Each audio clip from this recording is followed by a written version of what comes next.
दोस्तों, हिंदू धार्मिक ग्रंथों में हनुमान जी को सबसे बड़ा, सबसे शक्तिशाली और निडर माना गया है। धार्मिक मान्यता है कि हनुमान जी के बिना ना तो राम है और ना ही रामायण।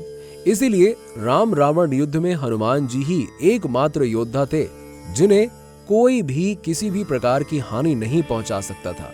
यूं तो हनुमान जी के पराक्रम, सेवा, दया की अनेक कथाएं हैं, लेकिन हनुमान जी को भी एक बार युद्ध में हार का सामना करना पड़ा था। सुनने में ये बात थोड़ी सी अजीब जरूर लगती है, लेकिन पुराणों के अनुसार ये सही माना गया है। कहते हैं कि युद्ध में हनुमान जी को हराने वाला कोई और नहीं बल्कि उनका भक्त ही था। आज के इस वीडियो में हम आपको एक ऐसी कहानी के बारे में बताने जा रहे हैं जिसे जानकर आप भी हैरान हो जाएंगे। ये कहानी है कि एक ऐसा युद्ध जिसमें बलवान हनुमान जी खुद हार जाते हैं। तो आइए जानते हैं आखिर कौन है वो। चलिए शुरू करते हैं। दोस्तों, ये कहानी है मच्छिंद्रनाथ जी की एवं हनुमान जी के विषय के बारे में। एक बार मच्छिंद्रनाथ जी रामेश्वरम आते हैं। वहां भगवान श्री राम का बनाया हुआ सेतु देखकर प्रसन्न हो जाते हैं और भगवान श्री राम की भक्ति में लीन होकर समुद्र में स्नान करने लगते हैं। तभी वहां हनुमान जी, जो कि एक बूढ़े वानर के रूप में बैठे होते हैं, उनकी नजर मच्छिंद्रनाथ पर पड़ती है।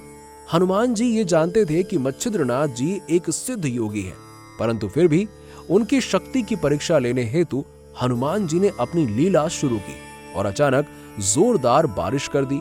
तब उस बूढ़े वानर रूपी हनुमान ने बारिश से बचने हेतु एक पहाड़ पर प्रहार किया, जिससे कि वो गुफा बन जाए। ये सब मच्छिंद्रनाथ जी देख रहे थे और उस बूढ़े वानर अर्थात हनुमान जी को कहते हैं, तुम ये क्या कर रहे हो? यहाँ क्या बना रहे हो? जब प्यास लगती है तब कुआं नहीं खोदा जाता। तुम्हें अपने घर का पहले से ही इंतजाम कर लेना चाहिए था। ये सुनकर हनुमान जी उनसे पूछते हैं कि आप कौन हैं? इस पर मच्छिंद्रनाथ जी कहते हैं कि मैं एक सिद्ध पुरुष हूँ और मुझे मृत्यु शक्ति प्राप्त है। ये सुनकर हनुमान जी सोचते हैं कि मच्छिंद्रनाथ जी की शक्ति की परीक्षा लेने का ये सही समय है और हनुमान जी जानबूझकर मच्छिंद्रनाथ जी को कहते हैं कि हनुमान जी से निडर और बलवान योद्धा सारे संसार में कोई नहीं है और कुछ समय तक मैंने उनकी सेवा की थी। इस कारण उन्होंने प्रसन्न होकर अपनी शक्ति का 1% मुझे दे दिया। अगर आप में इतनी शक्ति है तो आप मुझसे युद्ध करें और मुझे युद्ध में हराएं, अन्यथा स्वयं को योगी कहना छोड़ दें। मच्छिंद्रनाथ जी ने हनुमान जी की चुनौती स्वीकार कर ली और युद्ध की शुरुआत हो जाती है। हनुमान जी हवा में उड़ते हैं और मच्छिंद्रनाथ जी समझें उससे पहले ही एक के पीछे एक पर्वत उनकी ओर फेंक देते हैं। पर्वतों को अपनी ओर आता देख मच्छिंद्रनाथ जी मंत्रों की शक्ति का प्रयोग करते हैं और सारे पर्वतों को आसमान में ही स्थिर कर देते हैं और उन्हें अपने मूल स्थान पर भेज देते हैं।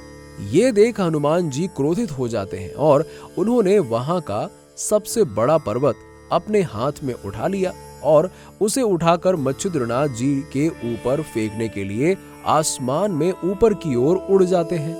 ये देखते ही मच्छिंद्रनाथ जी समुद्र की पानी की कुछ बूंदें अपने हाथ में लेते हैं और उस पर्वत पर वात आकर्षण मंत्र का प्रयोग करते हैं और उस पानी की बूंदों को हनुमान जी की तरफ फेंक देते हैं।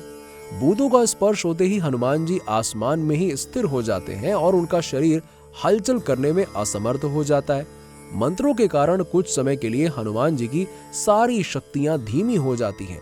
हनुमान जी की सारी शक्तियां धीमी हो जाने की वजह से वो पर्वत का भार उठा नहीं पाते और वो दर्द के मारे तड़पने लगते हैं। ये सब देखकर हनुमान जी के पिता वायुदेव डर जाते हैं और जमीन पर आकर मच्छिंद्रनाथ जी से हनुमान जी को क्षमा करने की प्रार्थना करते हैं। वायुदेव की प्रार्थना पर मच्छिंद्रनाथ जी हनुमान जी को मुक्त कर देते हैं।